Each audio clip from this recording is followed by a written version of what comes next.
أعوذ بالله من الشيطان الرجيم بسم الله الرحمن الرحيم لا يؤاخذكم الله باللغو في أيمانكم ولكن يؤاخذكم بما كسبت قلوبكم والله غفور حليم وقال النبي صلى الله عليه وسلم لا يؤمن أحدكم حتى أكون أحب إليه من والده وولده والناس أجمعين صدق الله العظيم وصدق رسوله النبي الكريم ونحن على ذلك لمن الشاهدين والشاكرين والحمد لله رب العالمين۔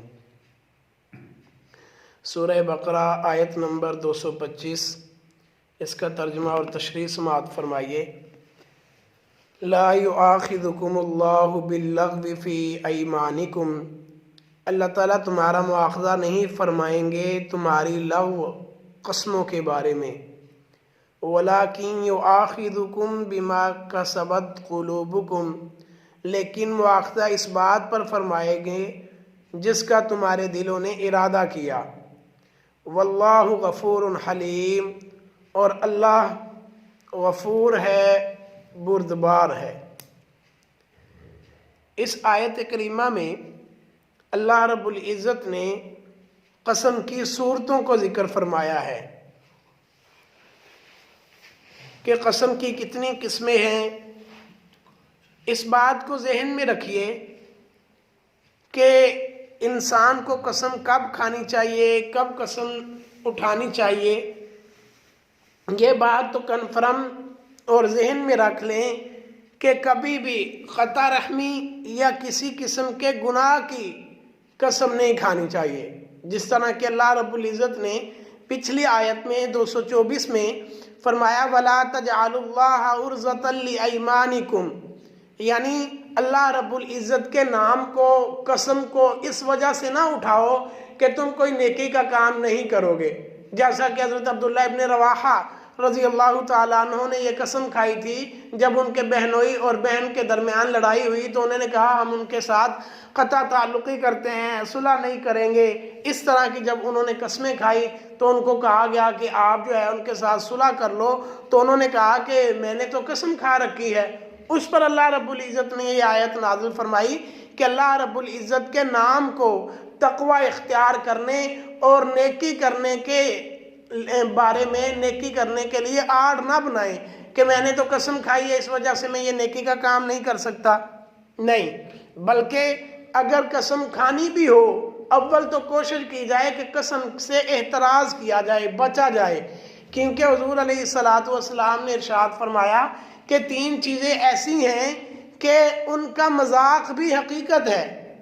ان میں سے ایک قسم کو ذکر فرمایا ہے کہ اگر قسم مذاق میں بھی اٹھا لی جائے تو وہ حقیقت ہی ہے، لہذا قسم سے بچا جائے، قسم کوشش کی جائے کہ قسم نہ ہی اٹھائی جائے، لیکن اگر قسم اٹھانی بھی ہو تو پھر قسم نیکیوں کے کرنے پر اٹھائیں، نیک کام کے کرنے پر اٹھائیں کہ اللہ کی قسم میں یہ نیکی کا کام ضرور کروں گا، یہ میں مسجد ضرور بنواؤں گا، یا میں مسجد کو ضرور تعمیر کروں گا، میں 60 مسکینوں کو 100 مسکینوں کو ضرور کھانا کھلایا کروں گا۔ اگر قسم کھانی ہے تو نیکی کے کام کرنے پر قسم کھائیں۔ جب انسان قسم کھا لیتا ہے تو قسم کی 3 صورتیں ہیں اور تینوں صورتوں کا حکم الگ الگ ہے۔ کس قسم پر کفارہ واجب ہوتا ہے، کس قسم پر کفارہ واجب نہیں ہوتا، تو نمبر 1 پہلی قسم یمین لغو ہے۔ یمین لغو کسے کہتے ہیں؟ یمین لغو کہتے ہیں کہ انسان اپنے آپ کو سچا سمجھتے ہوئے ماضی کے زمانے میں کوئی قسم کھائے لیکن ہو وہ حقیقت میں اس میں جھوٹا، لیکن اس کو پتہ نہ ہو۔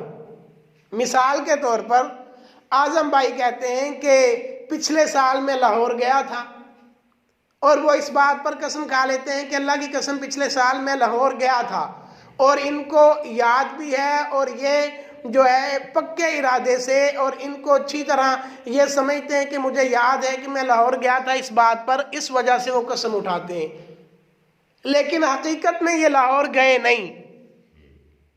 اب یہ تو اپنے آپ کو سچا سمجھ رہے ہیں، اس وجہ سے انہوں نے قسم اٹھائی، لیکن حقیقت میں یہ ہیں جھوٹے اور قسم انہوں نے اٹھائی ہے، اس کو کہتے ہیں یمین لغو۔ اس قسم پر کفارہ نہیں ہے، اس قسم پر کفارہ نہیں ہے، اور اللہ رب العزت سے امید ہے کہ اللہ رب العزت اس قسم کے اٹھانے والے کو گناہ بھی نہیں دیں گے۔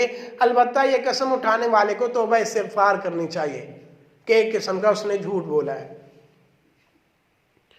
دوسری قسم وہ یمین غموس ہے۔ یمین غموس کسے کہتے ہیں؟ یمین غموس یہ ہے کہ انسان جان بوجھ کر ماضی کے کسی زمانے میں جھوٹی قسم کھائے۔ اعظم بھائی کی ہی مثال لے لیجئے، انہوں نے قسم اٹھائی کہ اللہ کی قسم پچھلے سال میں لاہور گیا تھا، اور ان کو اس بات کا پتہ ہے کہ یہ لاہور نہیں گئے اور یہ جانتے بھی ہیں، لیکن جان بوجھ کر جھوٹی قسم اٹھا رہے ہیں۔ اسے کہتے ہیں یمین غموس۔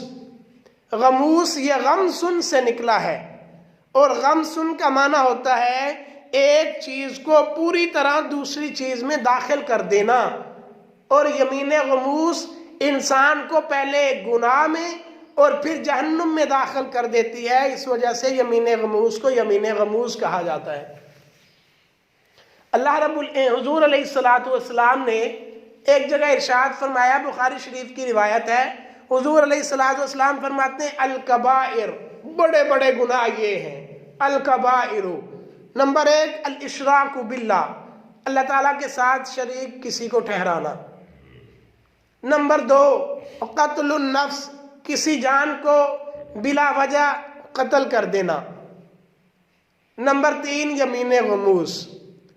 جو بڑے بڑے گناہ ہیں، حضور علیہ السلام نے یمین غموس کو جو ہے وہ شرک کے ساتھ ذکر کیا، بلا وجہ کسی کو قتل کرنے کے ساتھ ذکر کیا، تاکہ اس کے گناہ کا اندازہ ہو کہ یہ کتنا بڑا گناہ ہے۔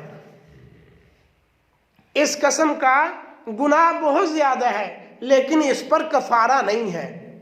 پتہ ہے کیوں کفارہ نہیں ہے؟ کفارہ اس وجہ سے نہیں ہے کہ اس کا گناہ اتنا بڑا ہے کہ وہ کفارے سے بھی ختم نہیں ہوگا۔ اس کا گناہ اتنا بڑا ہے کہ کفارے سے بھی ختم نہیں ہوگا، اسے کہتے ہیں یمین غموس۔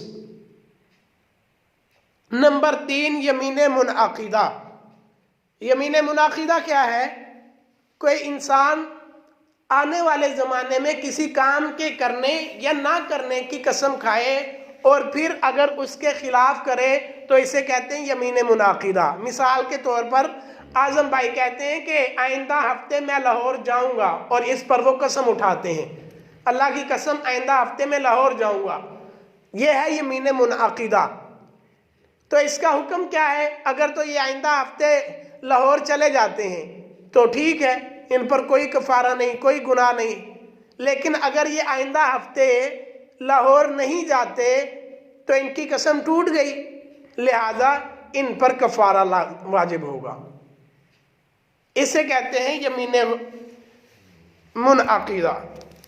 یمین منعقدہ کا حکم یہ ہے کہ اس پر گناہ بھی ہے، کفارہ بھی ہے، کہ اس کے بس میں ہے یہ کوشش کرے اور چلا جائے۔ اول تو یہ قسم اٹھانے کی ضرورت ہی نہیں تھی، پھر اس کا کفارہ کیا ہے؟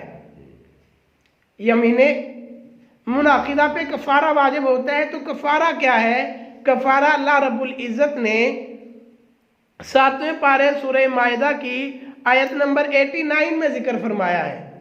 اللہ رب العزت فرماتے ہیں لا یؤاخذکم اللہ باللغو فی ایمانکم، اللہ تعالیٰ تمہاری لغو قسموں پر تمہارا مواخذہ نہیں فرماتے، جیسا کہ ابھی اس آیت میں ذکر فرمایا وَلَٰكِن يُؤَاخِذُكُم بِمَا عَقَّدتُّمُ الْأَيْمَانَ، لیکن اللہ رب العزت مواخذہ ان قسموں پر فرماتا ہے جن کو تم باندھ لو، یعنی ارادے سے کرو۔ فَكَفَّارَتُهُ، قسم کا کفارہ کیا ہے؟ اطعام 10 مساکین من اوسط ما تطعمون اہلیکم، جو تم اپنے گھر والوں کو درمیانہ کھانا کھلاتے ہو، یعنی نہ بہت اعلیٰ ہوتا ہے نہ بہت گھٹیا ہوتا ہے، تو اس کا کفارہ یہ ہے کہ 10 مسکینوں کو درمیانہ کھانا کھلایا جائے۔ نمبر 2 او کسوتہم، 10 مسکینوں کو کھانا کھلایا جائے یا 10 مسکینوں کو کپڑا پہنایا جائے، لباس پہنایا جائے، ضروری لباس جو ہوتا ہے۔ نمبر 2، او تحریر رقبہ، یا غلام کو آزاد کیا جائے، باندی کو آزاد کیا جائے۔ آج کل ہمارے زمانے میں تو غلام اور باندی نہیں ہے۔ اگر اس کی طاقت اور استطاعت نہیں رکھتا کہ انسان 10 مسکینوں کو کھانا بھی نہیں کھلا سکتا اور یا کپڑا بھی نہیں پہنا سکتا، پھر اللہ رب العزت فرماتے ہیں فَمَن لَّمْ يَجِدْ، جو شخص اس بات کی استطاعت نہ رکھے تو پھر فَصِيَامُ ثَلَاثَةِ أَيَّامٍ، تو پھر وہ 3 دن مسلسل روزہ رکھے، 3 دن روزہ رکھے۔ ذَلِكَ كَفَّارَةُ أَيْمَانِكُمْ إِذَا حَلَفْتُمْ، یہ تمہاری قسموں کا کفارہ ہے جب تم قسمیں کھاؤ۔ اور پھر اللہ رب العزت فرماتے ہیں وَاحْفَظُوا أَيْمَانَكُمْ، تم اپنی قسموں کی حفاظت کرو۔ اگر قسم کھا لیتے ہو تو پھر اس کو پورا کرنے کی کوشش کرو۔ اس آیت میں اللہ رب العزت نے قسم کے کفارے کو ذکر فرمایا۔ پہلے فرمایا کہ 10 مسکینوں کو کھانا کھلانا ہے۔ اس میں مفسرین حضرات وضاحت فرماتے ہیں کہ جن 10 مسکینوں کو آپ نے کھانا کھلانا ہے ان کو 2 ٹائم کھلانا ہے، جن کو صبح کھلایا ہے انہی کو شام کو کھلانا ہے۔ دوسری بات کہ ان 10 مسکینوں میں کوئی نابالغ بچہ نہ ہو کہ جو اچھی طرح سے کھا نہ سکتا ہو، اور نہ ہی کوئی اتنا بوڑھا ہو اور نہ ہی کوئی ایسا شخص ہو جس کا پیٹ پہلے سے بھرا ہوا ہے۔ اتنا بوڑھا نہ ہو کہ وہ کھانے کی استطاعت نہ رکھتا ہو یا کم کھاتا ہو، ایسا شخص نہیں ہونا چاہیے۔ اسی طرح آپ کے ان مساکین میں سید بھی نہیں ہونا چاہیے۔ کیوں؟ اس لیے کہ سید پر قسم کا کفارہ اور یہ صدقہ فطر ایسی چیزیں ان پر نہیں لگتی۔ لہذا جب بھی آپ قسم کے طور پر کفارہ ادا کریں، مساکین کو کھانا کھلائیں، تو ان میں ان چیزوں کی رعایت کریں۔ اول تو انسان کو کوشش کرنی چاہیے وہ قسم اٹھانے سے احتراز کرے، جگہ جگہ قسمیں نہ اٹھائے اور اپنے آپ کو اس سے بچائے رکھے۔ اگر قسم اٹھانی ہی ہے تو پھر نیکی کے کاموں میں قسمیں اٹھائی جائیں اور پھر ان کو پورا کرنے کی کوشش کی جائے۔ اللہ رب العزت سے دعا ہے اللہ رب العزت ہمیں اس پر عمل کرنے کی توفیق عطا فرمائے۔